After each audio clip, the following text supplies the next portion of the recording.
younger, we thought everyone was on our side. Then we grew a little and romanticized the time. Hi Eddie, Hazel, David, Andrew and Anna. We're sorry we couldn't be with you today. We so wanted to be. Like us, there are many others around the world who wanted to be with you too, to celebrate all that God has done in you and through you in Irish Church Missions and Emmanuel. So what we've done instead is put together a little tribute, and we hope you enjoy it. Hello Eddie. How do we say thank you after all the hard work you've put in at ICM? I think someone, I'm sure, will have mentioned your finger of power, right? That's something that stands out for me, your ability to get things done with the cursory swish of a finger in an ICM staff meeting. I think I'd still write an ICM news report for the magazine if you ask me to all these years later. But seriously, I think there's a lot of things that I'm very grateful for as I look back to my time working with you at ICM. Your faithful biblical preaching week in, week out was a model for us to follow and something that stuck with me. And your commitment to training leaders, giving us an opportunity to do the apprenticeship at ICM and to learn from you and from Dave and from others, was a great opportunity and something that I'm very, very grateful for looking back. And there's an image that sticks in my mind just in terms of who you were as a leader and as a pastor at ICM. You're up the front week in, week out, teaching and preaching.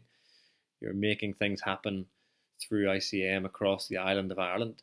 But there's an image of you in the kitchen, I think after a Sunday night service. A lot of people had gone home and you were still there, hands in the sink, doing the dishes, doing the unseen work that is pretty unglamorous. But I think it was a mark of your humility as a leader that you were willing to do that, to get stuck in and do that kind of work alongside the upfront and more glamorous work that you had to do. That stayed with me, your commitment to that community and to doing whatever it takes to see that community grow in Christ is a real encouragement for me and something that I want to say a big thank you for. So thank you and all the best for your next endeavour. Thanks, Eddie. Hello everyone, my name is Ivan. I have known Eddie for about 6 years, and I had the privilege to be under Eddie's ministry for 4 years. Eddie, I'm really thankful to God for everything that you did for me especially, and thank you for teaching me the Bible, for teaching me the gospel, and I'm very thankful to God for your ministry, for the way that you preach, not only preaching, but the way that you live it out, what you preach.